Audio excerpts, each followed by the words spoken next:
Atide kibiina kya NRM bendera okuvuganya ku kifo ky'omukulembeze w'eggwanga Yoweri Museveni olwalira akalulu akanonyereza mu disitulikiti okuli Luuka ne Kamuli. Eruka ono lukuŋŋaana alukubye ku kisaawe ekisangibwa ku kitebe ekya disitulikiti eno era nga wano abantu bangi bakuŋŋaaniddewo okuwulira obubaka bwe. Ssentebe wa NRM mu disitulikiti eno Kiisa Stephen n'omumyuka wa Ssaabawandiisi asooka Rebecca Alitwala Kadaaga be basoose okulaga ebimu ku ebyo bituukiddwako mu kitundu kino ssaako n'okulaga ebyo bye baagala okukolebwa. Tulina disitulikiti eno kanso yatyama yagaba eitaka ng'eitaka lye yagaba tuli kwenda tuzimbe ku Regional Sports Stadium nga bwe nkobye President nti ekitundu kino ekyaluuka ni senta ya Busoga. N'olwekyo ndi kubasaba ati 15 buune mujja ku polling station munoni agali ekikufiira n'akabaasi awo mutesonga ngwegorera nga bugoro engulo bujja kukola bululu ng'ebintu bitambula bulungi. Omumyuka wa ssentebe wa NRM asooka Alhaji Moses Kigongo ng'asinziira wano alabudde bannakibiina ku ngeri gye banoonyamu akalulu. Kamuwa bawe ne bafulaga bearers akalulu bonna tubeere nga tuyitamu bulambalaba.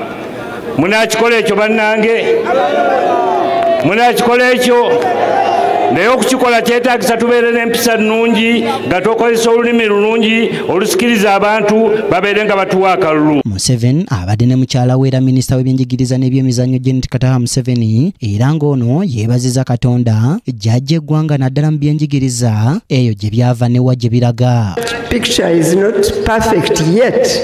That's the policy and that's where we are driving to. So for me, that gives me a picture of where God has brought us from as a country, and I can't help to thank God for Uganda today. And that's why I must say to you that it is right and good to vote for NRM. Olw'okuba disitulikiti eno y'emu kwezezzaakosebwa olutalo olwa Lakwena, ssentebe wa NRM Kiisa Stephen abuulidde pulezidenti nga bwe waliwo abatuuze abatanaba kuliyirirwa.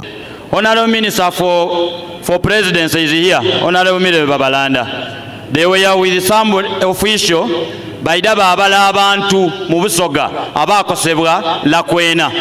Nategeezebwako nti abantu abaakosebwa Lakwena bakakubandayo kasente katono ino kati ka buwumbi 5 bwonka only 5 billion. Museveni asinzidde wano n'alagira minisita avunanyizibwa ku nsonga z'obwa pulezidenti okukwatagana ne Ssaabawolereza wa gavumenti ku nsonga ezo bazigguse. I want to direct the Minister of the Presidency and to work with the Attorney General to lead our government to solve this problem of Lakwena victims. Museveni asomesezza abeene ensonga nnya kwezi omusanvu eziri mu manifesto ye omuli emirembe, enkulaakulana, obugagga ssaako n'abayizi okusomera obwerere mu masomero ga gavumenti, bw'atyo n'abasaba okulonda NRM. Somebody asks you and says, why are you supporting NRM?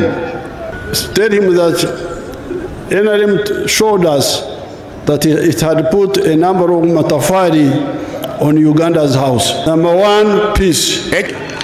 Second, tofali enkulakulana. Tafali yokusatu obugeiga. Tafali yokuna emirimu egiva mu bukombe okongera ku mirimu gya gavumenti. Museveni oluvudde wano yeeyongeddeyo mu disitulikiti ey'e Kamuli gy'akubye olukuŋŋaana lwe olwokubiri era ng'olunaku olw'enkya Museveni wakomekereza kakuyege we mu bitundu ebya Busoga ng'enkuŋŋaana waakuzikwa mu disitulikiti ey'e Iganga n'ekibuga eky'Ejjinja.